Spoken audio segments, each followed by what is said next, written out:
Well, good morning. I like that wisdom married to the Spirit. That's good. I will give you credit the first time I use it. The second time I use it, I will say I heard somewhere. The third time I use it, it will be mine. It's okay? Okay, good. So it's so great to be with you here again. I heard through the grapevine somewhere that you dance at this church. Okay. I think you do. Okay, good. Because I'll be the judge whether you're dancing or not. Trust me. Because in East Uganda, most of East Africa, probably all of Africa, dancing is central to worship.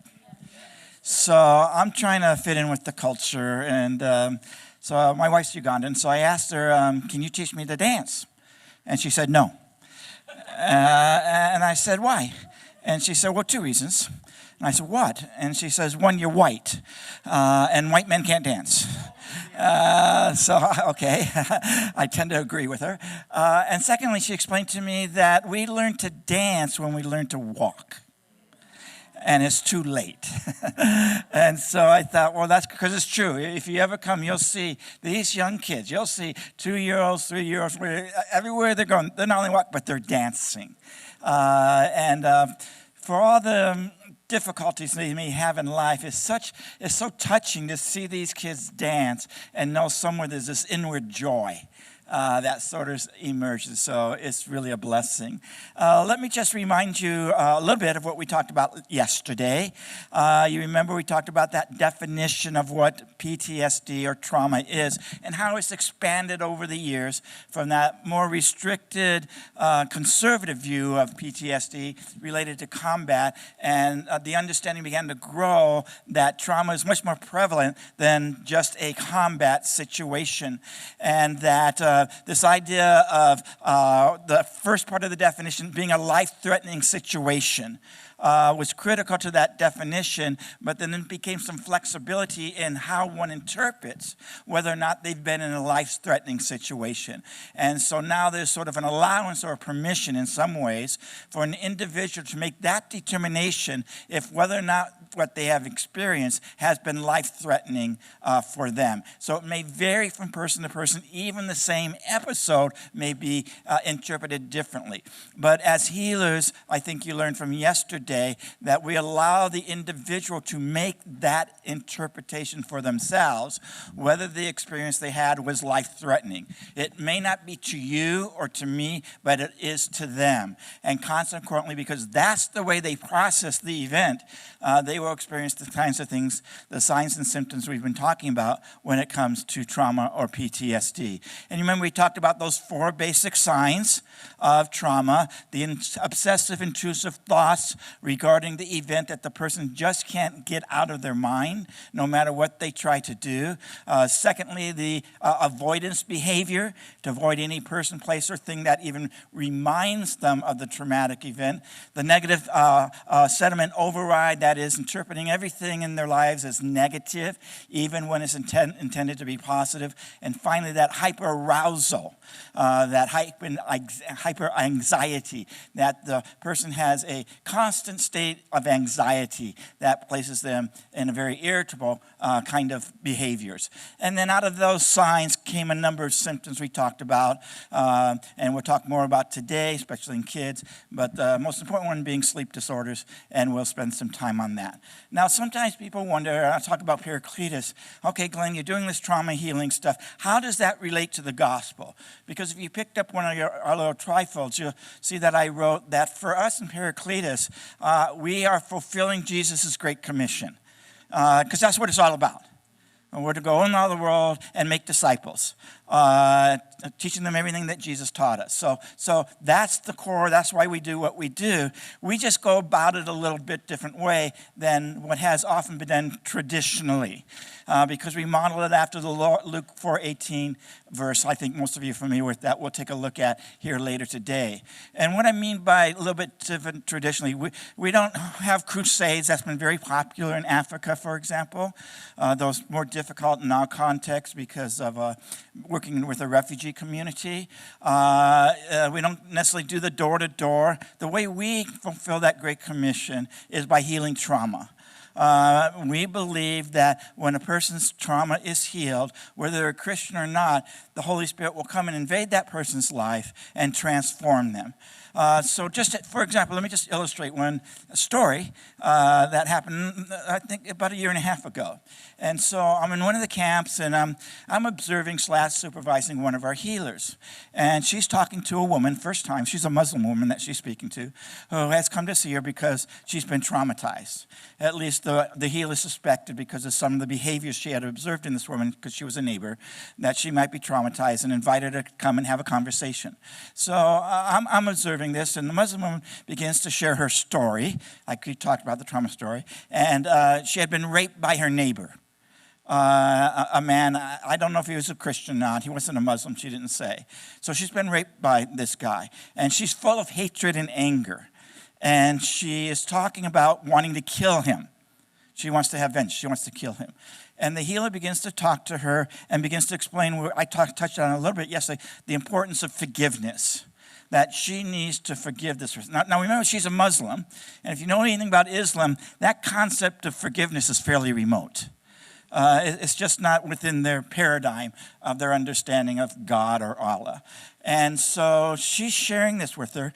But again, because the woman's just, when you work with someone who's traumatized, you'll see this. When they start to tell their story, often there's just a vulnerability. There's a transparency. There's an openness that occurs. And she's in that place. And you can read it on the person's face, so to speak.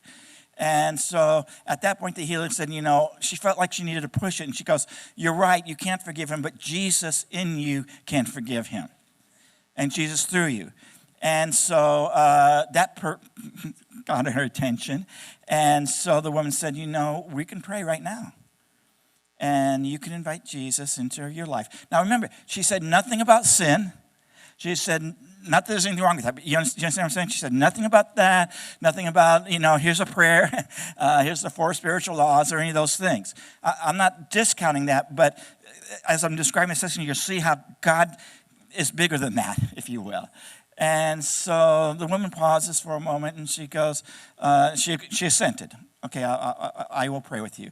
And she did. She led her in a very simple sinner's prayer, and really emphasizing that in a very tangible way, Jesus would come and give her the ability to forgive the person that did this. See, that was part of her prayer. So it wasn't just, I believe Jesus died on the cross for me and for my sins and that he's coming back. You understand?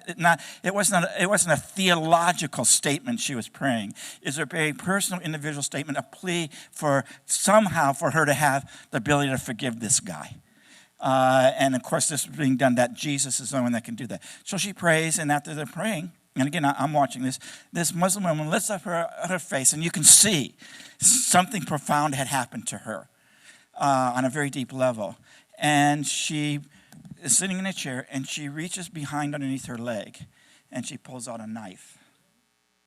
And she says, I was on my way to kill this man. And she handed the knife to the healer and said, I forgive him. I'm not doing that. Okay, so if you're with me, that's because this healer touched her traumatic wound. And Jesus brought it healed. And because of that, she became a Christian. Okay, she converted. I mean, whatever language you want to use, it's a mystery, right? Born again, I don't know. All I know is that this Muslim woman, because Jesus gave her the capacity in that moment to pray for the man that, to forgive, the man that raped her when she was set on going to kill him, that was the miracle of Jesus. So when Paracletus, or when we talk about healing trauma, yes, we want people to be healed, certainly. I also understand, because I've seen it time and time again, like I illustrated here, that it's an access point to the person's life to redeem them. That's why, for example, whenever I do these trauma trainings, wherever I might do them, I always say I want to pray first and I want to be able to tell my story, and maybe I'll get into it later. So when I did this really for one of the first time after the tsunami, I've been working with doing trauma training inside Myanmar, Burma for a little bit, but when I went to do these with the 6 Islamic doctors I mentioned yesterday after the tsunami, and the gal that was my interpreter, 22 years old, young gal, spoke perfect English. And she spoke Bahasa and was doing the translation of it, perfect English. And she had never seen a white man in her life. I don't know if you know anything about Indonesia, especially before the tsunami, but the very northern tip of Sumatra is called Aceh province.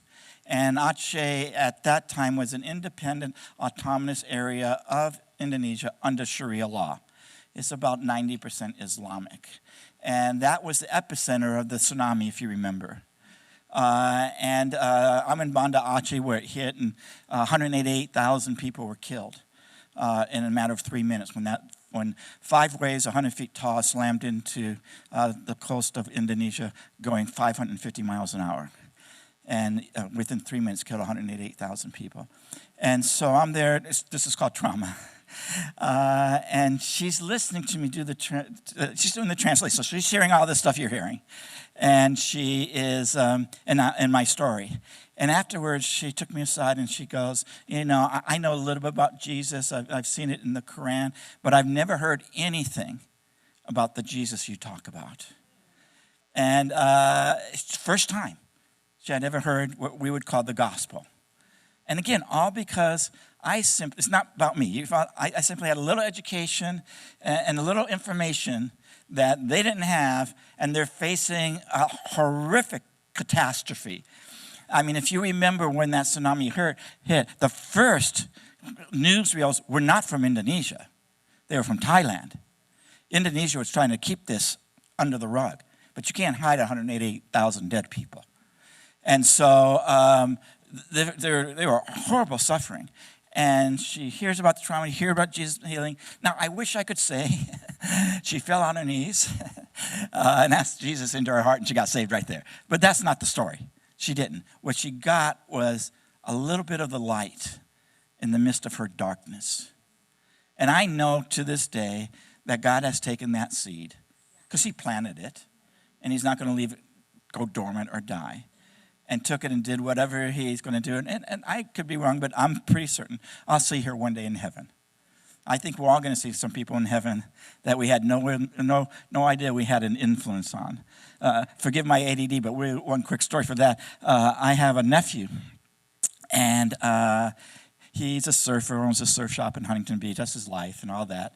And we started going back and forth on Facebook. And I knew he was in a Christian band, and he's a young guy. And he said, Glenn, I want to thank you. And we're messaging back and forth. And I said, why? He goes, for leading me to the Lord. Do you remember in Papa's garage, that's his grandfather, we were talking, and I prayed with you to receive Christ. Now, I honestly have to say to you, I don't remember this event. You'd think you would, right? Not at all. And when he said that to me, I thought, I just wondered how many people we have impacted. Are you getting me? And changed life. And we have no idea that we have. But one day when we stand before him in the throne and all the world's gathered there, don't be surprised if some people will come up to you while you're before that throne and say, you may not remember me, but I remember you. So I'm confident I'm going to see this girl on that day. So again, as you do the healing of trauma, understand you're not only healing wounds, but you're carrying out a more significant mission, and that's Jesus' great commission, to go and make disciples. And I'll jump in there also. I have learned over the years that I've done this that it's an excellent means of discipleship. Because from the get-go, you've accessed some of the deepest part of that person's heart. And that creates a connection. and a bonding. One more story, and I'll jump into the notes. So I met a gal here from Syria. I don't know if she's here today, last night, and a gal from Egypt. I've done this training in both places, or not in Syria, but Lebanon and Egypt. But I'm in Lebanon, and I've trained some teachers. Remember, we train teachers. And the gal that oversees these teachers, her name's Noonan, came to me and says, you need to visit with a young girl, 12-year-old girl, because I know she's horribly traumatized. And so I went to her tent and met her father, and her father explained to me she hasn't eaten. She just stays in bed. She won't go play with her friends. You'll see when we talk about kids, these are common symptoms. She doesn't go to school. She's very depressed. Do you mind talking to her? And I said, of course I will. And through a translator, we spent, it was less than 2 hours with her. And again, she simply told me her story. And the story was that she'd been raped, multiple rapes by ISIS. It's just the bottom line there. And so I just listened. I'm just trying to be, I just listened to her. Now, she's a Muslim girl. I didn't say, you need to come. I just listened to her pain and prayed with her. And then I left. And I came back about a week later and to the same area. And her father, that classic picture of the Syrian Muslim, tall guy with the beard, comes running up to me. And he has tears streaming down his cheeks. And he says to me through a translator, when you left, that night was the first night my daughter slept. Yeah. And he said to me, I'll never forget his words. He said to me, you are now forever a part of our family. So in that moment, just because of that brief time with his little girl, I was no longer a white man to him. I was no longer a Christian. I was no longer an American. I was a part of his family. And I've been back a couple of times, and every time I go visit them, and I'm a family member to these people. And I'd like to say they all got saved, but they haven't yet. But we always talk about Jesus, and I have an audience with them. Do you get that? There's no resistance. There's no reluctance. This is Glenn. He's part of our family. He wants to talk about Jesus. Go ahead, And there's a complete freedom. Again, I like to share that story because this is what happens when you heal people at that depth. You're not just a person who's witnessing to them or sharing with them or a Christian or a pastor or whatever you are. You literally become connected with them. There's a bond there that may be some of the deepest bonds they will ever have in their lives.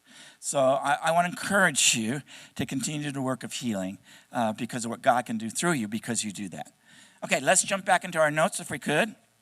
And I'm going to pick up on page 6 and briefly go over this 4 parts to healing the traumatized. I'm going to skip the assessment period. That you can just read that if you want to do a more clinical assessment and really go down to taking a look at kids. So at the top of the page of 6, I have written there the 4 parts for healing the traumatized. Now, these 4 parts, regardless what modality you may use, are essential to go through the healing process. And now, again, keep in mind, I think I showed it where somebody had a question yesterday. Even though this is Western style teaching where, we're very analytical and linear and we like A, B, C, D, 1, 2, 3, 4. But you understand life's more complex than that. As we go through this information, what you learn and how you help people may not follow the format. That's okay. I think some of you have been trained, I'm sure, in the 5-step healing model. That came out of the vineyard pretty much. And I think you learned from that if you pass the interview stage, because God's doing something else, you just move on. And maybe you'll go back to that, maybe you won't, but you get what I'm saying. This is just information to help you understand what you're trying to accomplish. So one of the things is to educate. I was sharing, I think just this morning with somebody, and how they were appreciative of what we're doing here, but also how they had been involved with trauma children for some time. And this is really new. This idea of PTSD and trauma, I'll speak to therapy, clinically is only about 15 to 20 years old. Prior to that time, there was no real serious research being done on trauma. It was tend to be minimized, basically, because it was a military phenomena. It was the sort of, get over it, grow up, and that even got sort of transferred to other people that were traumatized. So really to look at what is trauma and how does it happen and how do you heal is fairly new. When I mean that, I mean this country. So it's no surprise, it's almost unheard of in other countries. So educating people about trauma is critical for them to have some sort of handle on what's going on with me. The first time I taught this in South Sudan, it was with a group of teachers. And I only had an hour with them. And so I ran through real fast some of what we're learning here. And when I came to the part about what we discussed last night, a life-threatening situation, and you perceive it that way, and how it's not because you're bad or you're evil or God doesn't love you, as I shared that, I could see the light bulb, so to speak. The light go out in people's faces. And I knew right then they were being given an explanation to understand why they were feeling and going through what they were going, that they never had a handle on. And as you do trauma healing, even though people hear about PTSD and all that or trauma, they don't always apply it to themselves. For example, the pandemic this country is experiencing right now, as I've sort of alluded to and suggest you just pray about, I would suggest that many people here facing this pandemic would not identify it as a traumatic experience. Do you get me? It's a disease, and it is, and it's causing these problems and that problems, but they may not interpret what they're going through and what they're experiencing because they're being traumatized. Okay, so to be able to help them understand that because this pandemic, it would be listed as a natural disaster, is a life-threatening event, it's very likely a certain percentage of anybody in this country, whether they have COVID or not, is being traumatized by the pandemic. Are you getting me? And once they make it that, there can be a shift in terms of understanding how they need to be healed, which may be far different than what they've been expecting. So one is education. Secondly, in your model here, and we'll see that when we look at specific models, is exposure. Somehow, some way, that person is traumatized has to relive or re-experience the traumatic event. It has to come out of the darkness, to use biblical language, and into the light. It has to come out of what was been repressed and suppressed and brought out into the open. For the healing to take place. And so that's this idea of exposure, exposing the traumatic event and the story associated with it, which will come in the next one, the education of the explanation part, but at any rate, or examination part. So they need to tell, as I mentioned before, and we'll keep drilling in, to tell the trauma story. Now, how that takes place may vary from person to person.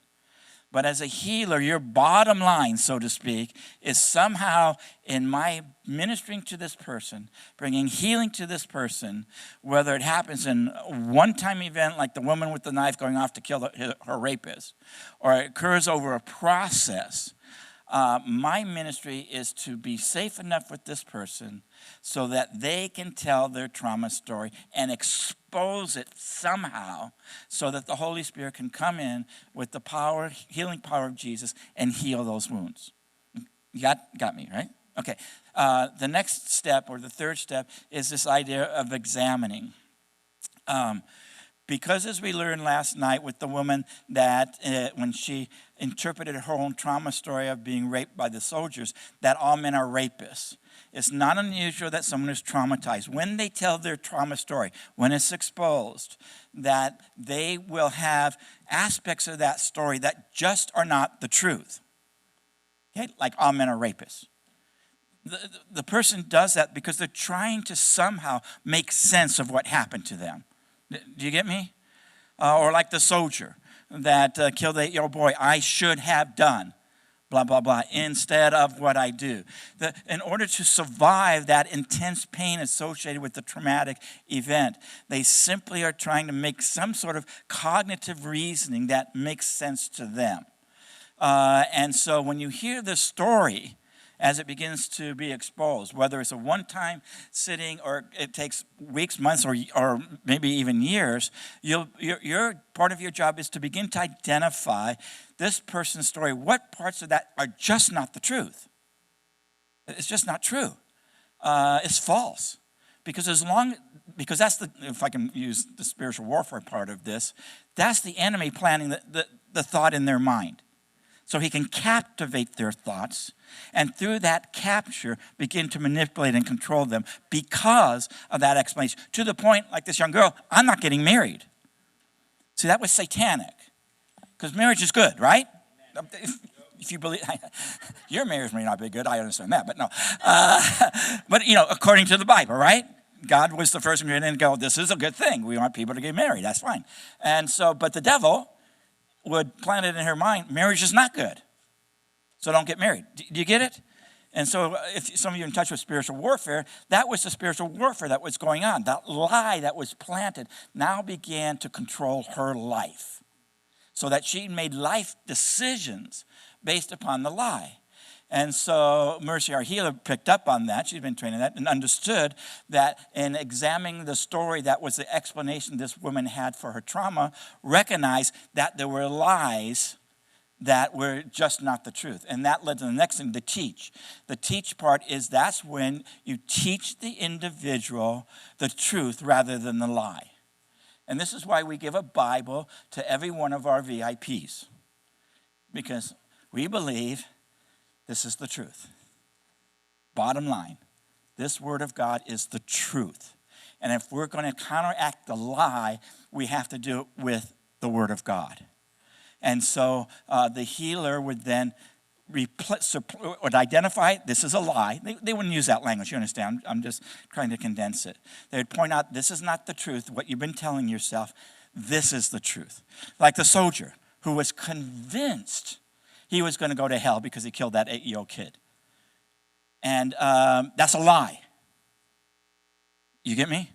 One of the ways he was trying to cope with what he did was by convincing himself he deserved the worst eternal punishment you could possibly suffer. That's the only way the records would be balanced out.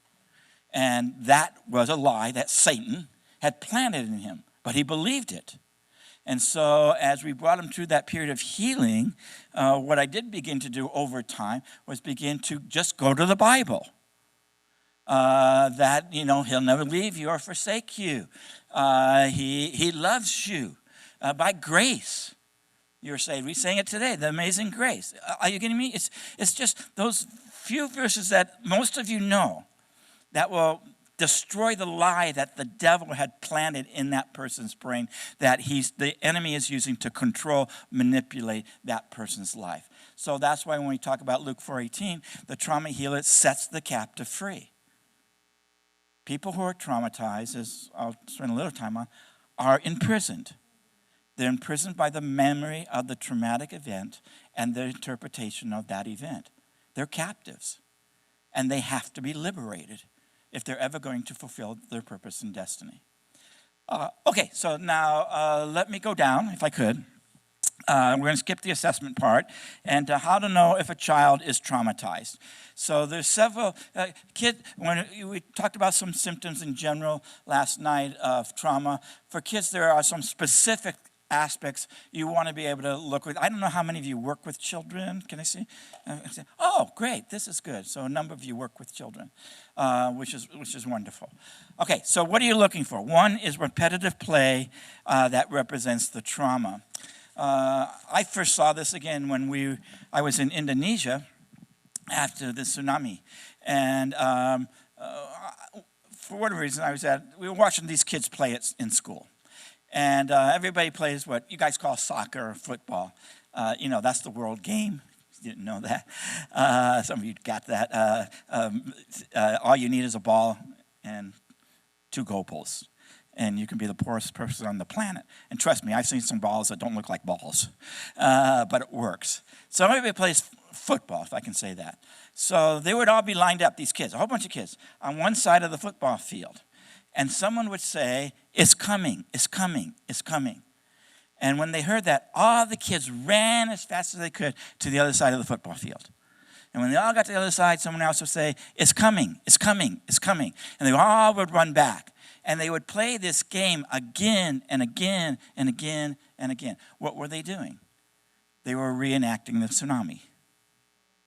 It's coming. You have to run. And they would run.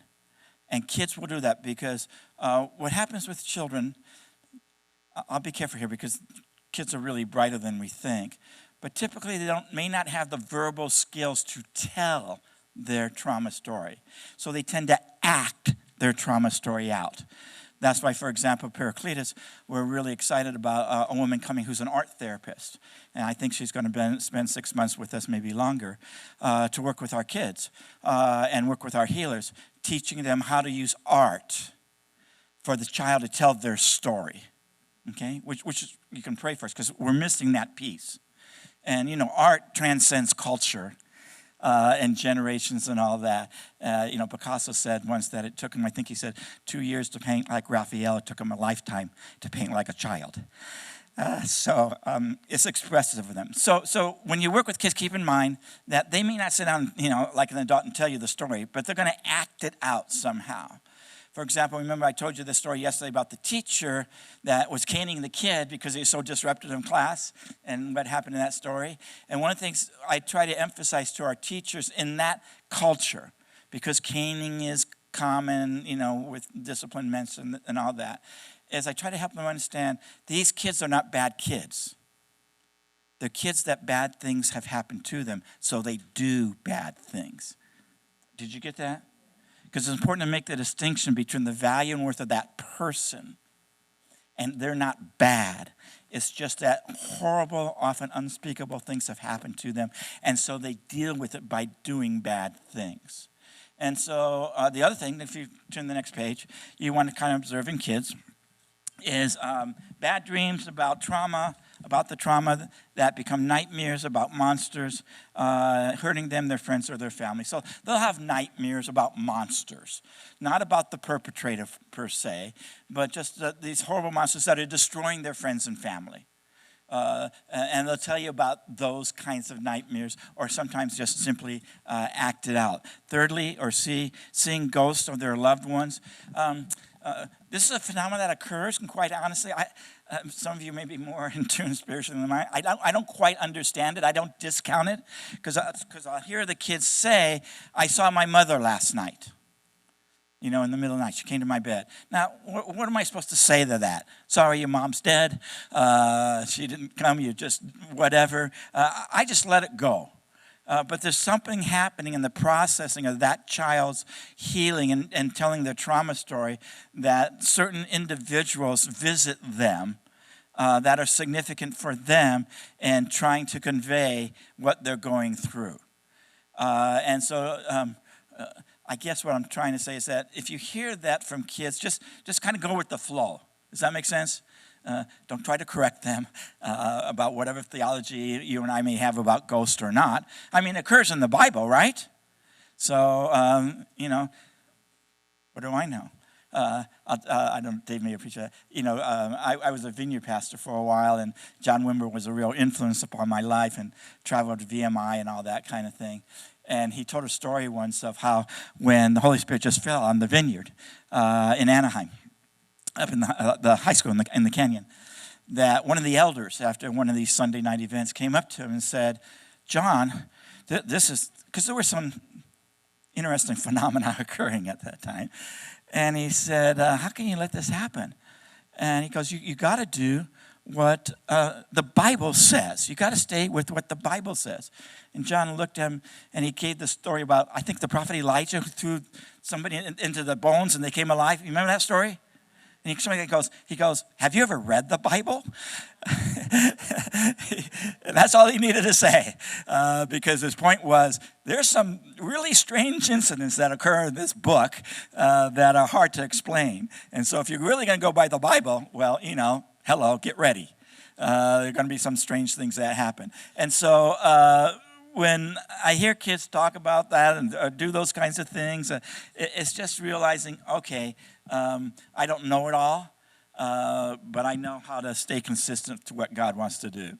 Okay, disorganized and aggressive, angry behavior, very common with kids acting out in school. For us in Paracletus, how do we measure whether or not a kid's getting healed? Right? I have a clinical background in psychology, and so this idea of measuring change in behavior objectively is really important. I mean, subjectively, a person can say, my life's changed, but how do you actually measure that? Are you with me? So for us, because we work with kids, we can measure it academically. And what we look at, if this child is going through healing, real healing, we'll see two things. One, we'll see an improvement in the academic grades. They'll have an improvement in school. And secondly, they won't be disruptive in the classroom. In fact, they'll become leaders in the classroom in a good sense, so that we can actually measure whether or not our healers, by doing what they're doing, are successful in what they're doing. That's why the little boy I shared about with yesterday, this teacher, he had gone from an unruly, disruptive child to a child that loved his teacher and was a good boy, if I can put it that way, in the classroom. So that told me right away, he's being healed. Do you get that? Not simply because I think it or I hope it. I can actually see a change that's measurable in his behavior and his academic performance. So kids, though, that are traumatized will be disorganized and they will be disruly. Consistently thinks about the trauma. Again, that's the idea of the obsessive thought. And kids will have that. Withdrawing and wanting to be alone. I think I showed yesterday one of the things our healers look for, because they're teachers, is what are the kids are no longer playing with the other kids. They're off by themselves somehow. I'm going through this list again, keeping in mind we train teachers with this. And we're asking our teachers to watch your kids and see if they demonstrate these kinds of behaviors. Because remember, they're teachers. They're with these kids all day long. They'll see it more than a pastor will see it, who maybe only sees them once a week. Okay, let me go on with the list. Not interested in playing or doing what they used to do. Remember I said that in that part of the world, football or soccer is huge. Everybody does it. So one of the observations our healers can do to identify, is this child traumatized, is they no longer want to play football. That's way unusual. I don't know. Here we got different sports, and some of you may be sports people, but there's one sport. And so if they're not playing football or soccer with the rest of the kids, that's a huge flag, because that's so unusual. And so immediately the healers, our teachers, want to identify that kid and pull up a conversation with them. If they used to like to play the guitar, they used to like to do worship music, they used to like to do whatever they used to like to do, and they're no longer interested in that, that's an indicator, a sign that the kid may be traumatized. Can't think of themselves as growing up in the future. Again, I'm going to put in the context of what we've seen in the camps. This is very common because of these wars that exist in both Congo and in South Sudan. They don't see a future for themselves. You ask a kid here normally, it'd be interesting with this pandemic what a kid would say. I'll let you explore that. What do you want to be when you grow up? These refugees kids can't see themselves growing up. The war's just going to continue. Why even go to school? What's the purpose of going to school? It's not going to make any difference in my life. That apathetic and that feeling of hopelessness and helplessness just permeates their thinking and how they feel. And so, I think some of that's going around here with this pandemic going on for as long as this. Hey, some people are just kind of like, well, maybe it'll never go away. And this is life now. And so why should I and fill in the blank. I don't know, you live here, you can check it out, find out. But again, what you're looking for is that person as a symptom of trauma, particularly in child, is this, the child is somehow conveying there's no future in life. Okay, then the next one here is returns to babyish behaviors. Often in children, there's a regression back to the age before they were traumatized. That's what we mean by babyish behavior. So if some sort of traumatic event happened to them when they're 8 years old, they were kind of, and now they're 15, they'll kind of revert back to when they were 4 or 5 or 6. It's a coping mechanism, and again, a symptom of them possibly being traumatized. Next, difficulty paying attention or concentrating. Again, that's what we see in the schools. Now, our school situation is unique in the camps because you got about 200 kids in a classroom. I'll say that again, you got about 200 kids in a classroom.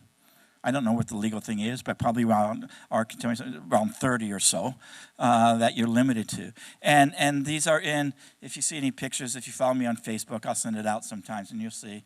They're, depending on what the school is, if it's a UN school, it's a tent. You know, you've seen the UN tents. We've had don't get me started with the UN, I have varying feelings, but one thing the UN's been great with is they let us have Bible studies in their schools. Isn't that amazing? We got one camp, one of the schools, it's a UN school, it's a secondary school. We've got 300 kids at a Bible study. And when the person in charge of here asked the UN, can we have this Bible study? They said, sure, that'd be great. And when I heard that, that just blew my mind, because you know how schools are here, right? I go, you got to be kidding. This is the United Nations. And they say, go ahead and have a Bible study, have 300 kids show up. And I'm thinking, okay, this is like Alice in Wonderland or something. This doesn't quite fit. And so, if it's a public school, Ugandan public school, they're usually in a building. Regardless, you'll see them if you ever come. You'll see, a couple hundred kids in a classroom that probably seats about 60, and the rest of them are outside looking through the window. It's not a window, but the tent flap is up, something like that. And so what I'm trying to explain is that the learning environment is difficult to begin with. Yet if the kid's traumatized, but if they're not traumatized, they realize many times, I really want to get an education.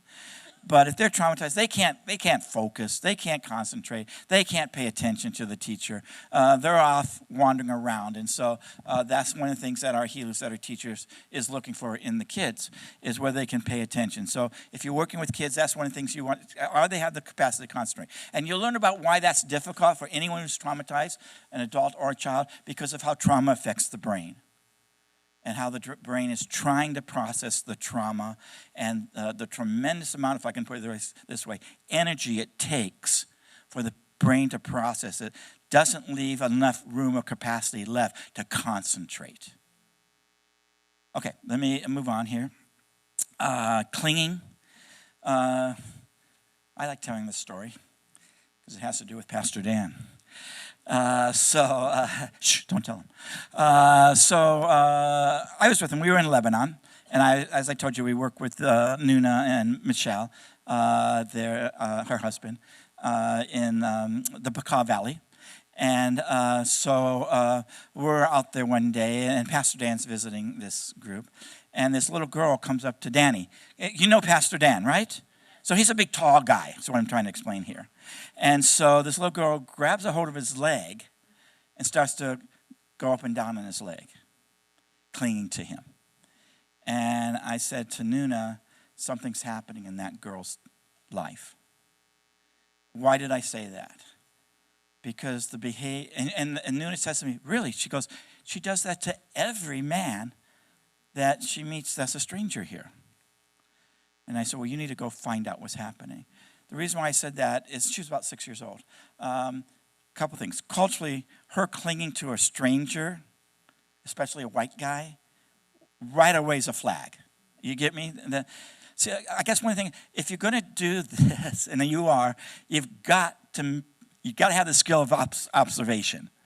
You got to pay attention, not judgmentally, but just pay attention to what's going on. Secondly, I said that because the behavior is not common to a 6-year-old. And without getting graphic, I think you understand what was happening here. So Nuna went to check it out, and it turned out that her uncle was molesting her. And she was reenacting the trauma. Okay, you got me? Okay. So when you work with children, because they're not going to say their trauma, they're going to act it out, you will pay attention to the kind of behaviors they engage in, especially clinging behaviors. And that is often this symptom that the child has been traumatized, and they're reenacting whatever that traumatic event might have been. Next is fearful, especially at night. These kids are really scared. Can't sleep. We're back to the sleep disorder. That's very common. And whining and irritable. Yeah, I guess all kids whine, but we're talking about it at a different level. So these are some of the symptoms in children that you might observe. And again, it doesn't necessarily mean they've been traumatized. You understand that? It's just a first line indication that this demands further exploration in order to determine whether or not some sort of traumatic event has occurred in this child's life. And that's when you go back to that diagnostic tree we had and asking some of those questions. So this is just like, you're like a trauma doctor that's a detective. Since being here, you can pray for my wife is totally obsessed with Forensic Files. You know this show? Yeah, I didn't know. We don't have it. So like it's about crimes and how these forensic scientists, and it was really fascinating how can find the murderer or whatever by paying attention to some of the smallest details of forensic evidence, and it's really fascinating. And I got a couple problems with it because sometimes they get into the story of what happened. You know what I mean? It's just me. It's just too much for me. But I love that aspect of the scientists looking at the data in order to find the criminal, so to speak. And so if you're going to be a healer, whether children or adults, without being, you want to learn to be observant and pay attention. And one of the things you want to be paying attention to is, again, sleep disorders and this irritability that some people have. Okay, now we're still with kids, though. There are certain associating features. So these are not symptomatic. They're just features that children will have as a consequence of the symptoms they're experiencing. For example, aches and pains. Kids that are traumatized often report that they have a headache, they have a tummy ache, that their bones ache. Now, again, keep in mind, kids are growing, right? So they may have these aches and whatnot, but especially if they're seen by a doctor and the doctor, without saying it, simply says there's no medical explanation for the aches and pains, which means it's probably psychosomatic. Now, when we use that word, keep in mind, it doesn't mean it's just in their heads.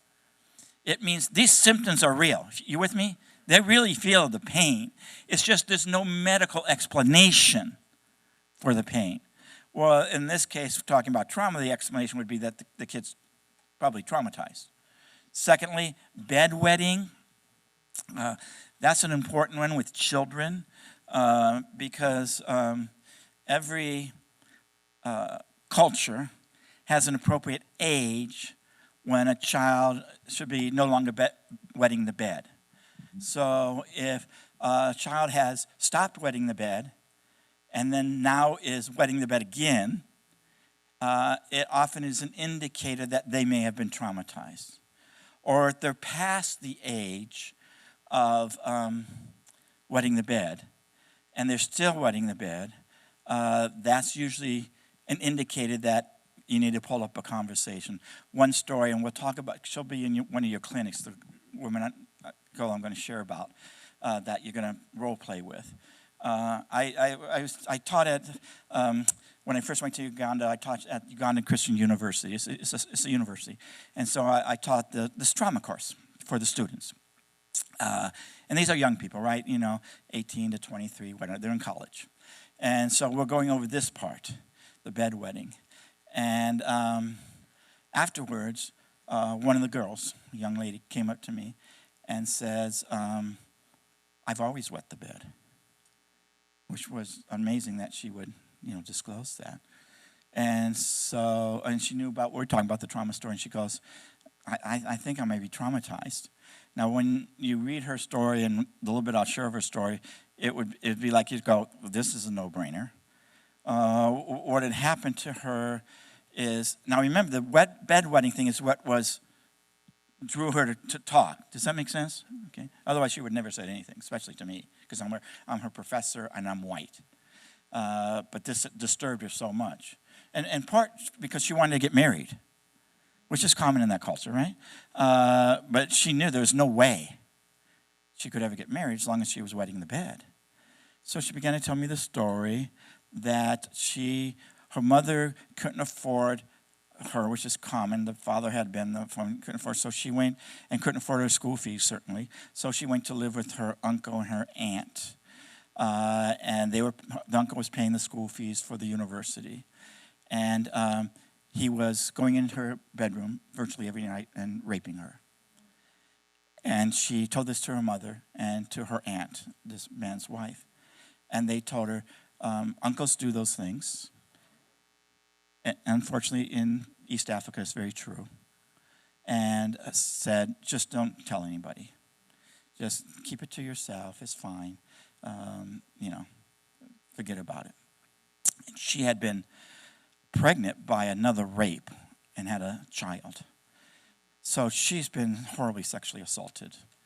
And the bedwetting was a part of that. And I'm just going to leave it there because I use her as a sample case for you to work through, role-playing how to help someone that has been sexually assaulted. And she's doing actually, well, I'll just fast track it real fast but don't use this in your scenarios necessarily. The first thing I did was said, we got to get you out of the house, right? You're not spending another night in that house. And we did. And got her set up and all that kind of thing, which blew out her family. And I got in trouble. Because, again, I think it was the right decision, but I was new and I was coming from a Western, perspective, which is, immediately get the person out of that situation, which I was glad. But the way I went about it, quite honestly, was very American. We can be a bit abrupt and abrasive, like, you're getting out now. Don't talk to anybody. Don't discuss it. Don't tell them this is the plan or whatever. Just act.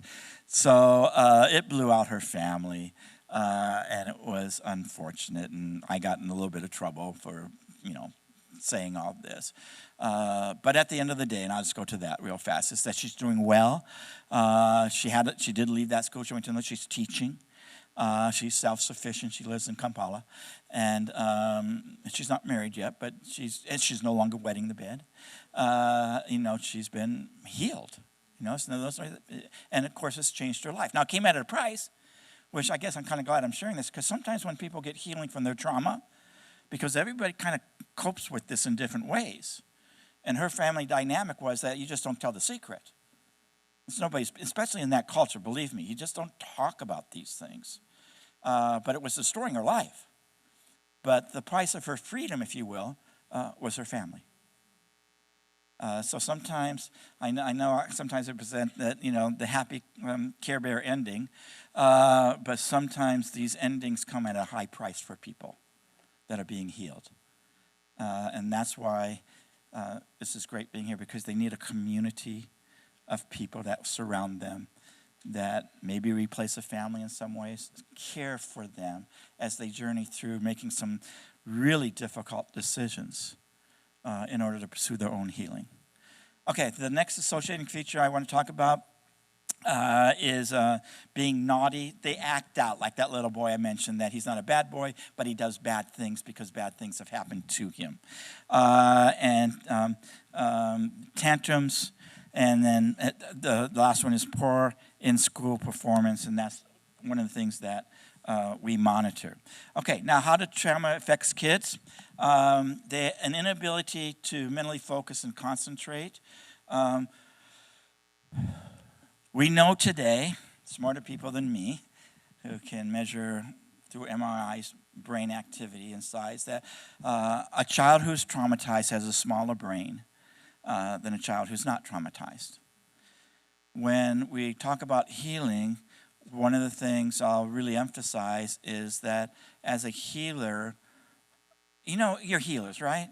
So somebody comes to you and they have, their knee hurts, let's just say, right? What do you pray for? You pray for the knee, right? You lay hands on the knee, you speak to the healing to the knee, whatever model you use. You pray for the knee. You're not going to pray for the eyes. You're going to pray for the knees. So think of that when you think about trauma. What's been wounded most in trauma is the brain. What needs to be healed is the brain. And that's one of the things we're going to talk about. When you pray, when you bring healing to a person that is traumatized, you're getting the story, right? You got that. That's part of the process. But when you actually get down to doing the ministry of healing, you're focused on God healing the brain, which is not an easy thing. It takes God literally to heal that brain. And so with these kids, their brains are smaller, but that doesn't mean God can't heal the brain. It doesn't mean he can't. I'm not saying he grows the brain, but you already know, I'm sure you know, we don't use most of our brain capacity anyway. You know that, right? So they could have a smaller brain, but that doesn't mean they're less smarter or intelligent or wise than somebody else just because their brain's smaller, because it's still big enough, if I can put it this way, for them to do anything anybody else would do whose brain was, quote unquote, normal. But we know that, and that's one of the reasons why, as we're looking here, that they simply have an inability to concentrate and focus. Secondly, unable to emotionally calm themselves. They have very little, if any, impulse control. Kids that are traumatized. Next, unaware of the feelings of others. This is very common. They don't understand how hurtful they can be to other kids by the things that they say or do. Now, I'm not suggesting they're narcissistic or uncaring. It's just something that they're not aware of. That traumatized kids will just be harmful to other kids and not even get it. They don't even track it. Chronic learning and attention problems. Next, emotional and social problems. They don't have many friends. They are emotionally immature for their age. They don't conduct themselves age appropriate. All these sort of things will happen to the kid of how trauma affects them. Physical problems, the bedwetting, chronic aches and pains we talked about. Quickly upset and angered. Again, they're triggered, if you will, stimulated very quickly in how they react. Hypersensitive to sound, smell, taste, all the senses are hyper alert, if you will. And again, as we'll see, this is a function of the brain in order to protect themselves against possible future trauma. And then finally, traumatized children have smaller brains, I mentioned that, diminished IQ, emotionally detached, aggression, and social behaviors. So when you're involved with healing children, it's important to keep in mind that these things are happening in this child's life and affecting their life. And of course, because they're so young, these can become lifetime problems in terms of how well they function, how far they achieve academically, how well they handle their marriages and the relationships that they have will all be impacted if this healing does not take place. That's why, again, I hope it's okay, I keep referring to our context of working with refugees. When I went first to Uganda, my plan, I like what Mark Twain says. You may be familiar with what he said. He says, if you want to hear God laugh, tell him your plans. You get it? It's true. But I had a plan. My plan was to go and work with pastors, because that's my background. I was ordained at Calvary Chapel, Costa Mesa in 1977. I've been in the pastorate ever since. And so my goal was I work with pastors. I love pastors. I get pastors. So I'd work with them, give them a skill, what you're going through here, as an access point to reach the lost and build their community. Okay? Pretty good plan, huh? Pretty good plan, huh? I thought it was. God had a different plan. He said, well, first of all, there's going to be a war. You can't go there. So you're going to go to the neighboring country. And you know what? And God loves pastors, don't misunderstand me. He said, I don't want you working with pastors. So we've trained a couple hundred pastors, but nowhere near as much teachers, because I want you to work with teachers because I want to heal kids. And, you know, I'm just being honest with you. I've never been ask my kids, I've never been much of a kid person. I'd never taught Sunday school. You know, some of you have heart for kids, right? You know, you love kids. But when God called me to do that, it's like I said, I felt like Jonah. You know, you're really calling the wrong person. It's not that it's not that I hate kids like Jonah with the Ninevites, but, you know, it's just I'd rather work with adults, you know. Kids are kind of difficult to work with. And maybe that's part of God's choosing. You know how he takes your released, so it gives him more opportunity to put himself in there because, you know, there's not much of you left. And so we did all this, and it just exploded as I shared last night. And now 4 years later, I'm just so thankful to God. Seriously, I'm just so thankful to God that he gave me the privilege of just training teachers primarily, who love these kids, by the way. Any of you are teachers, you know, I think most of them, if not all, they just love their kids. And I didn't get that 4 years ago. God gets it, right? And so I know that's why I say you got to train teachers, because they're going to love these kids. You may not stick with them, but those teachers will. You just train them, they will love their kids. And before this COVID thing struck, to realize that our healers were meeting with 1,000 kids a month. 1,000. This is, you know, Paul says he will do exceedingly abundantly above and beyond how you could ask or think. That was that, because that was way off my radar. I had no idea. Not only wasn't I into kids, I wasn't into 1,000 kids. You know, I can't wait to get back, and we kick this thing all back into gear because the schools are back in sessions. That, you know, wow, Lord, thank you, Jesus, because you love kids. And that, you know, if the Lord tarries, and who knows if he is or not, but that's the future. You get me preaching here. I'm 69 years old. You know, I'm on my last lap. You get me, right? You know you're old when you can begin to count the grains left in the hourglass. And you go, okay, there used to be a lot, now there's not so many, okay? And that's life-changing. Because, you know, when you're younger, time is like forever. And then you reach a certain age and you go, no, not really. And then people are passing away around you and you go, wow, it really isn't forever. And so, again, for me, I didn't know this 4 years ago, but God said, if you really want to make something count as you run your last lap, let me use the little you have to invest in kids. Because if he tarries, they're going to be around. And they will change the world. Again, I'm of a Jesus people generation. And, you know, whether we failed or not, I'll let God be the judge of that. But at the end of the day, these kids, if we love them, if we heal them, they'll carry on the torch. And they will, I believe, with all my heart, they will change the world. They'll bring about the end. And if my generation failed, we failed. But that doesn't mean we can't come alongside the next generation and encourage them to finish the race. Okay, so thank you for letting me spill that on you. Okay. So not all children respond to trauma in the same way when we talk about healing. Reassure children that the trauma can be healed, be age appropriate, and their problems won't last forever because they think that. So again, it's like even like with a adult, please encourage them.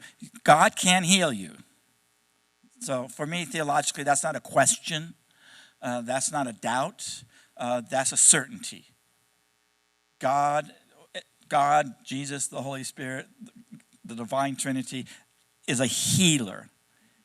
Is who he is. And so he will heal them. Secondly, act out their trauma story rather than talk out their trauma story. Find ways to act out that trauma story. That's why we're glad this art therapist is coming. One of the things we need, if I can punch, and it's not, is some of you are in the therapy business, you know what a sand tray is.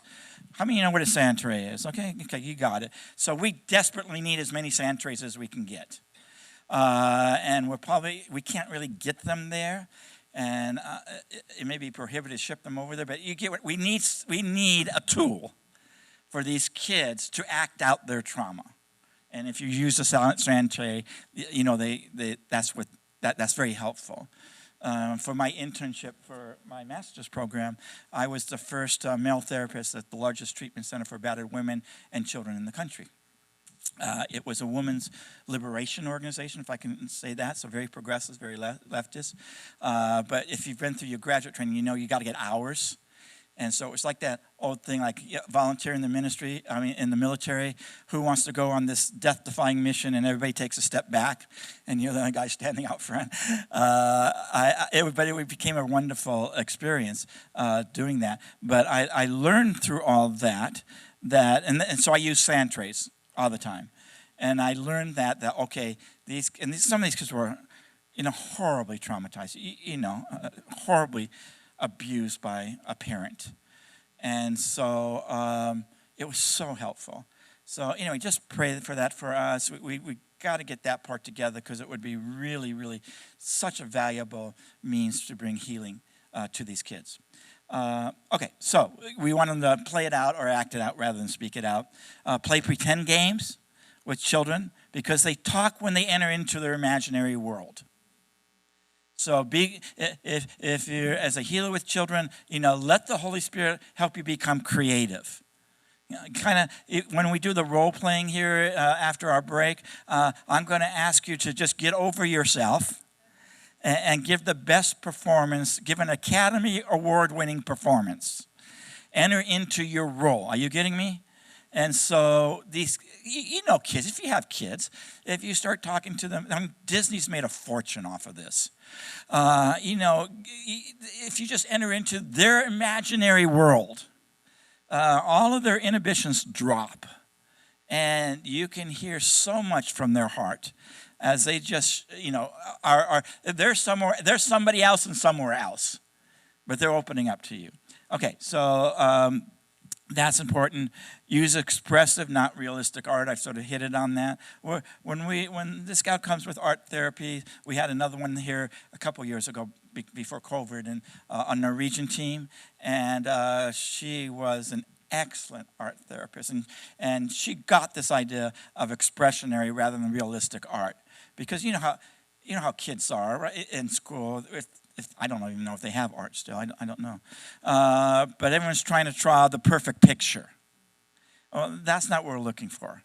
We're really looking at them using the art, for example, painting or coloring, as an expression of the emotion that they have. So I think that's why I say later on, fake note. That shouldn't be fake note. That's a misprint. Take note of the colors they use. Fake note. Sorry.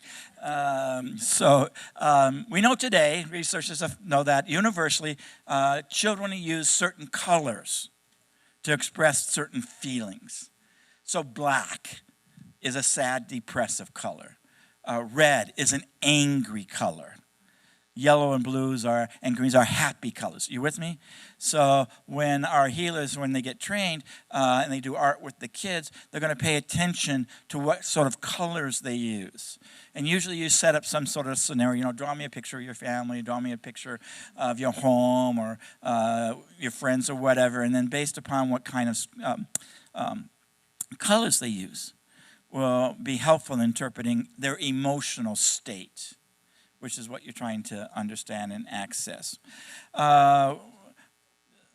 Role play, again, talk about feelings during the role play. What do they do when they feel that way? What should they do? So when you're actually engaging in the role playing, whatever that might be, we have another therapist coming this next year. He's a friend of mine, and he does a lot of inner healing work, and he uses the teddy bears. Are you familiar with this technique of the teddy bear? You hold the teddy bear, you transfer your pain to the teddy bear, you talk to the teddy bear, all that kind of stuff. I quite honestly, sometimes it seems weird to me. That's just me, because I have all kinds of issues anyway. And so, but it really works. I did and go, wow, this is kind of cool. And so when he comes, we'll be providing all these bears for our healers, that kind of thing, so that they can enter into this imaginary world role play through the teddy bear. You get that? With the kids, because the kids will transfer that. They're not going to talk about themselves, but they'll talk about the teddy bear. So again, this is the idea of what kind of role playing, and then you can talk about how do you feel, what do you do when you feel that way, those kinds of questions. Now, when they get a little older, like 11 to 18, play sports with them and use the sports as an avenue to talk to them, and they're going to probably be a little bit more verbal than the younger kids. The importance of peer groups. So go back to the sports one. The Norwegian team I mentioned, the team that came was friends of mine that are from Norway. You may be familiar with Partners Relief and Development. They had the largest organization for children of war inside Burma or Myanmar and now Yemen. And that's kind of their thing. And so this is my friend Steve's wife, Adni. She's Norwegian, he's an American. They live in Norway. But their daughter, Kristen, plays for the Norwegian national team. Football. She's really good. She's 16 now, but she came when she was 14 years old. And it was so funny when she showed up, because we're telling all the kids, not all the kids, one of the schools, a couple of schools we're working with, we're telling these kids, this girl's coming, and she plays for the Norwegian team, and she's going to do a soccer clinic, a football clinic. And so, they weren't necessarily overwhelmed, but it was fun. So she shows up, and all these boys are giggling. She's a girl, right? Like, girls can't play football. They don't have it. You can see the little mumblings. And she goes into her little routine, where she starts kicking. She started doing things with that ball I've never seen, and they've never seen. And you can see the jaws drop. Like, we're idiots, sorry. But it was immediate bonding. Because the gender didn't matter. Trust me, she's Norwegian. She's as white as you get. And all that disappeared because of the football. Does that make sense? Yeah. That was the bonding. So when you're talking about teenagers, this is the thing they kind of connect in. Music is a big thing. When I worked with, it was a hospital, Kulava, which trained nurses and midwives. We have a midwife on staff because most of the work that is done with women is done by a midwife, not by a doctor. Okay, so they're really important in that part of the world. And so I'm training all these midwives, and in this trauma thing, and I wanted them to try to do something. And so I asked them how many had a cell phone. Now these are girls, 18 to 22 years old. So they all whip out their cell phones, right? I asked the same question in a refugee camp one time, and nobody had a cell phone. It's just that difference. And I said, this is what I want you to do. I want you to put together a healing session and videotape it and post it on your Facebook and your YouTube. And let's see, because you can see the views, right? You know that, right? Let's see what happens. And they were all excited about it, and they did it. And I said, let's look at what happens by the end of this week, because I was with them a week. And so they do all this, and at the end of the week, they were shocked. It started out, because they sent it to their friends, right? You know how this works, right? And their friends shared it to friends. And I think I got the first day or two, it was like, and I'm teaching 50 of these girls. And it had gone out to like 1,000 people. By the end of the week, it was 30,000 people had seen that. And they got it. I said, what you have in your hand is powerful. You can reach thousands of people through that little tool and make a powerful impact on people's lives. And this was all in the East Africa area. Didn't go to the U.S. or any of that, as far as I know. So, again, when you work with kids at that age, let them work together as peer groups. A number of our healers see kids some of them see too many, but 10 or 15 in a group. Because when they're in a group with other teenagers, if you work with teenagers, you understand. There's sort of a freedom, there's sort of a relaxation and an openness that you don't get with just on a one-on-one session often. Then next is encourage to talk, not repress their feelings. That's okay. What to do and what the child should do. Children will act out rather than talk out. We've talked about that. They're trauma sorry. Safety is essential. So you want to keep reminding them this is not going anywhere. Educate the parents or caregivers. It's important to bring the family into the healing process so they don't feel marginalized by what's going on with their child. So please include them. Provide support networks for the kids and reestablish normal rules and routines. And just before we take our break, I'll emphasize that, and that is simply this. Normalized behaviors is really important for children's healing because it gives them the sense that everything is now predictable and it's okay. So if their task, which is normal, was to go get the water, go get the water. That's to sweep the hut, sweep the hut. This is why school is so important. And I know you guys have experienced it here. And it's been really difficult for us when they close the schools. Because for a kid, that's the normal routine. School is their job. And suddenly for a year, because in our situation, the president shut it down in February and said it's a dead year. We're not having any school until next February. First he said we should try the internet, and where I live in Aurora, we lose power for about 6 hours a day. The network is it's not a miracle. Let's just say it's not a miracle. Let's just put it that way. And then he thought the radio, but he's just grappling at straws. And then he finally realized what's shutting the whole thing down. Now, this is tough on kids who are traumatized. So I'm so thankful the schools are opening back up. This is just my opinion. It's critical, especially for kids that need to be healed. So any routine that they would normally do is important to reintroduce it to their lives because it gives them a sense of safety and a sense of predictability. Okay, what I want you to do is go ahead and take about a 10-minute break. Is that okay? And then come back in, and then I'm going to give you a little case study to do as a clinic for the next 30, 40 minutes. Okay, doke? So I'll see you in about 10 minutes.